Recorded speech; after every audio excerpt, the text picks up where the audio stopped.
আজ আমি যে বিষয়ে আলোচনা করব একটা ধর্মীয় বিষয়ে আলোচনা করব।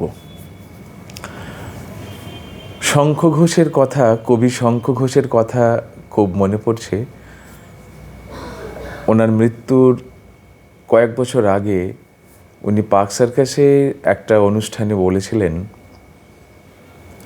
যে আমাদের উভয় সম্প্রদায়ের মধ্যে যে ভুল বোঝাবুঝিটা হয় সেটা অনেকটা অজ্ঞতার কারণে, কারণ আমরা একে অপরকে খুব একটা জানি না বা জানতে চাইও না।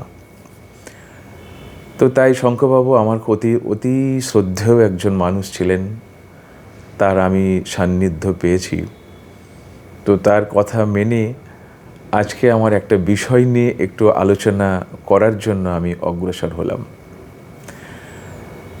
বর্তমানে রমজান মাস চলছে, দেখতে দেখতে 9টা রমজান, আজকের 9ম রমজানে আমরা পড়েছি।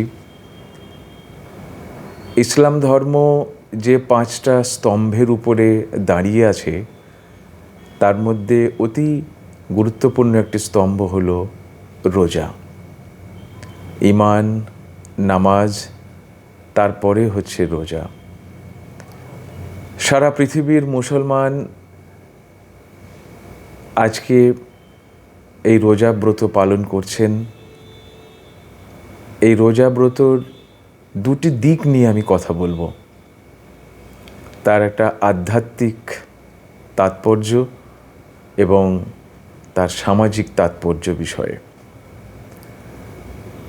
আধ্যাত্মিকতার দিকটা হলো মুসলমানরা যে রোজা রাখেন সেটা আল্লাহর আদেশকে মেনে। কোরআন শরীফের মধ্যে আমরা সেই উল্লেখ দেখতে পাই, আল্লাহ আদেশ করছেন যে রোজা রাখার কথা তিনি বলছেন, এবং এই আদেশকে মান্যতা দিয়েই মুসলমান সমাজ কিন্তু রোজাব্রত পালন করেন। এর মধ্যে যেটা হয় যে সৃষ্টিকর্তা,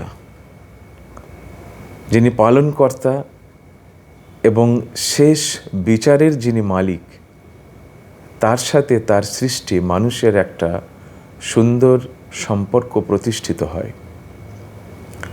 তার আদেশকে তিনি আদেশ করছেন আর তার বান্দা মানে মানুষরা সে আদেশকে পালন করছেন। আল্লাহ মানুষকে সৃষ্টির মানে অন্যান্য জীবের থেকে সেরা জীব হিসাবে তিনি সৃষ্টি করেছেন, এবং সেরা জীব হিসাবে সৃষ্টি করার পর এই পৃথিবীতে তাকে কিন্তু তার শ্রেষ্ঠত্বটাকে প্রমাণ করতে হয়। ইসলামে একটা কথা আছে, ইনসানে কামিল, মানে পূর্ণ মানুষ। এই পূর্ণ মানুষ কিন্তু একজনকে হতে হয় তার কৃতকর্ম দিয়ে, তার অধ্যাবসায় দিয়ে, তার নিয়ত একটা সংগ্রামের মধ্য দিয়ে তাকে অগ্রসর হয়ে। কিন্তু একটা কথা সত্যি খুব বলে নেওয়া ভালো, যে এই পৃথিবীতে মানুষ কিন্তু আজকে যে সৃষ্টির সেরা বা শ্রেষ্ঠ জীব, সেটা বিশ্বাস করতে আমার অন্তত পক্ষে খুব কষ্ট হয়। মানুষের এত অপকর্ম, ভুল ভ্রান্তি, লোভ, লালসা, আজকে আমরা দেখতে পাচ্ছি সারা পৃথিবী জুড়ে মানুষ নামক এই জাতির, যারা সভ্যতার একটা অনেক চূড়োয় এসে পৌঁছেছে বলে যারা দাবি করে, সে মানুষের কুকর্ম, অপকর্মের আমরা যে রূপ দেখতে পাচ্ছি, সেটা নিয়ে কিন্তু মানুষ যে সৃষ্টির সেরা একটা জীব, সেটা আমার বিশ্বাস করতেও খুব কষ্ট হয়। কিন্তু এই রমজান প্রতি বছর আসে, 1 মাস করে এই ব্রত পালন করা হয়। এখানেই কিন্তু একটা মানুষের কাছে সংশোধনের জায়গা এই রমজান মাস। এই রমজান মাসে একটা মানুষ চাইলে তার আত্মশুদ্ধি, আত্মসংশোধন এবং নিজেকে নতুন করে গড়ার একটা ব্রত মানুষ গ্রহণ করতে পারেন। তো রোজার সেই সমস্ত আধ্যাত্মিক বা স্পিরিচুয়াল যে তাৎপর্য কিন্তু রয়েছে। এছাড়া সামাজিক তাৎপর্য যেটা আমরা নিজেরা বুঝতে পারি, কেন রোজার যে আচারগত দিক আছে যেগুলো পালন করতে হয় বাধ্যতামূলকভাবে। প্রথমত, রোজা প্রতিটি প্রাপ্তবয়স্ক মুসলমানের জন্য অবশ্য পালনীয় কর্তব্য। এখানে ব্যতিক্রম হলো যারা অপ্রাপ্তবয়স্ক বা বয়স্ক, অসুস্থ, তাদের জন্য অবশ্য পালনীয় কর্তব্য নয়। ঠিকই তো, কোনো মানুষ যদি অসুস্থ হন, তাকে অনেকবার ওষুধ খেতে হয় তার শারীরিক কারণে, অসুস্থতার কারণে, তিনি কি করে রোজা রাখবেন? বা যার অনেক বয়স হয়ে গেছে, তিনি আর এই সূর্য উদয়ের ওই পূর্ব মুহূর্ত থেকে সূর্য অস্ত যাওয়ার ওই সময় পর্যন্ত এই যে 12-13 ঘন্টার একটা যে উপবাস, তারা কি নিতে পারবেন না। ওই জন্য তাদের জন্য অবশ্য পালনীয় কর্তব্য এটা নয়, কিন্তু যারা পারবেন তাদের জন্য। এখান থেকে 3টে বিষয় আমার কাছে খুব গুরুত্বপূর্ণ বলে মনে হয়েছে। প্রথম হলো ধৈর্য। কেমন করে? এই যে সূর্য উদয়ের প্রাক মুহূর্ত থেকে সূর্যাস্তের মুহূর্ত পর্যন্ত এই যে 12-13 ঘন্টা একটা মানুষকে খাওয়া, পান করা এবং কোনো রকম অশ্লীলতা, যৌনচার থেকে তাকে বিরত থাকতে হয়। এটা একটা অনেক বড় একটা মানুষের ধৈর্যের ব্যাপার, এবং তার সাথে একটা ডিসিপ্লিনও তাকে মানতে হচ্ছে। কী রকম? যে সূর্য ওঠার ওই যে প্রাক মুহূর্ত পর্যন্তই তোমার সময়, তার আগেই তোমাকে সেহরি, ওই সময়কার খাবার শেষ করতে হবে। এবং সূর্য অস্ত যখন যাচ্ছে, অস্ত যাওয়ার ওই মুহূর্ত থেকে তোমার খাবার সময়, মানে ইফতার, উপবাস ভঙ্গর ওই সময় শুরু হচ্ছে। ফলে সময়টা খুবই ইম্পর্টেন্ট। এক হচ্ছে তোমার মধ্যে ধৈর্য থাকতে হবে, যে তোমার সামনে রাখা আছে খাবার, তুমি খেতে পারবে না, এটা ডিসিপ্লিনও বটে, যে ঠিক টাইম হবে।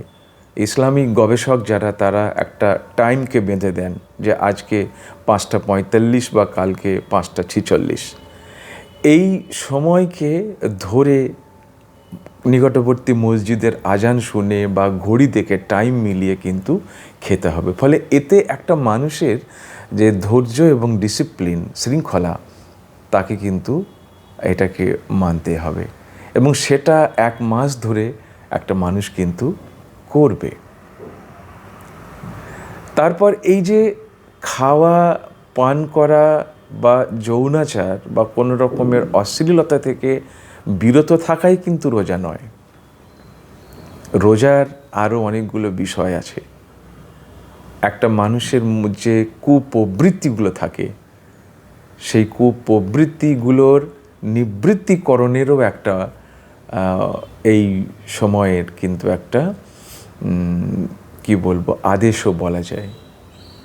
যে এই সময় তুমি মিথ্যা কথা বলতে পারবে না, তুমি কোনো খারাপ কাজ করতে পারবে না, খারাপ কাজের সাথে তুমি লিপ্ত থাকতে পারবে না, তোমার কোনো কথা বা তোমার কোনো কাজের দ্বারা কারো ক্ষতি হোক সেটা কিন্তু তুমি করতে পারবে না। ফলে সবসময় একটা সাবধানতা অবলম্বন করা, একটা অ্যালার্ট থাকা যে তুমি রোজা করে আছো। এবং কেউ যদি তোমার সাথে অশান্তি করতে আসে, তাকে এটা বলে দেওয়া যে তুমি কিন্তু রোজা ব্রত পালন করছো, তুমি এখন কোনো রকম বিতর্ক, বাগবিতণ্ডা, এমনকি ঝগড়াঝাটি কোনো কিছুর মধ্যে তুমি যেতে পারবে না। এবং যে এই কাজটা তোমার সাথে করতে আসছে, তাকেও সেটা স্মরণ করে দেওয়া। ফলে একটা শুদ্ধতার দিকে একটা মানুষের যাওয়া, একটা আত্মশোধনের দিকে একটা মানুষের যাওয়া, এই যে একটা ট্রেনিং 1 মাস ধরে খারাপ সমস্ত প্রবৃত্তিগুলো থেকে যে নিজেকে সরিয়ে নেওয়ার যে ট্রেনিংটা, সেটা কিন্তু 11 মাস যদি এই অভ্যাসটাকে যদি কেউ চালিয়ে রাখা যায়, তাহলে একটা মানুষ যে একটা উন্নত চরিত্রের মানুষ হবে, এবং উন্নত চরিত্রের মানুষ একটা আদর্শ নাগরিক, পড়শির একটা সহনাগরিক, আদর্শ সহনাগরিক, সে কিন্তু একটা চমৎকার জাতি গঠনেও কাজ করতে, তার একটা সুফল পাওয়া যেতে পারে। আরেকটা বিষয় আমি বলে শেষ করব, সেটা হলো যে এই সময় শুধু যে খারাপ কাজ থেকে নিবৃত্ত থাকা বা এই উপবাস ব্রত করা, ডিসিপ্লিন আমরা শিখলাম তা নয়, একটা মানুষের হৃদয়েরও অনেক আমরা উদারতাও দেখতে পাই, তাকে অনেক মানবিকতার যে পরীক্ষাও তাকে পাশ করতে হয়। কেমন করে? যে আপনাকে দেখতে হবে যে রোজার সময় মানুষের এই যে রোজার যে আচারকে পালন করার জন্য তাকে অনেক কিছু অ্যারেঞ্জমেন্ট করতে হয়, তাকে অনেক কিছু খাবার দাবার জোগাড় করতে হয় সেহরির জন্য, ইফতারের জন্য। তো সব মানুষের কি সেটা সবার পক্ষে সম্ভব কিনা সেটা কিন্তু একটা মানুষকে, যে যার পক্ষে সম্ভব, তাকে দেখতে হবে। তার প্রতিবেশী মানুষটির, খুব নিকটবর্তী প্রতিবেশী, তার পক্ষে যদি সম্ভব না হয়, তাকে সাহায্য করতে হবে। তো এইভাবে তার একটা মানবিকতারও কিন্তু এখানে নিজের মধ্যে সেই মানবিক দিকটাকেও কিন্তু প্রকট করে তুলতে হবে, বা তোলা অ্যাকচুয়ালি সেটা হয়ে যায়। তো এইভাবে রোজা মুসলমানদের জন্য এই জন্যই খুবই একটা পবিত্র একটা ব্রত বলে ধরা হয়, যে 1 মাস ধরে এই সমস্ত এবং সৎ এবং উন্নত মানবিক এই হওয়ার যে একটা প্র্যাকটিস, একটা যে অধ্যাবসায় 1 মাস ধরে চলে, সেটা সারা আরও 11 মাস তাকে অ্যাপ্লাই করে একটা সুন্দর নিজের চরিত্র এবং সমাজ গঠন এবং জাতি গঠনে সেটাকে কাজে লাগানো যায়। তো এই যে রমজান মানেই যে ও বাবা তোমরা যে 12-13 ঘন্টা না খেয়ে থাকো, জল খাও না, খাবার খাও না, তা নয়। এটা টোটাল একটা প্যাকেজ, এবং যার মধ্যে দিয়ে একটা মানুষের চরিত্র, একটা মানুষের সমাজ এবং একটা জাতি গঠনের একটা প্রক্রিয়া।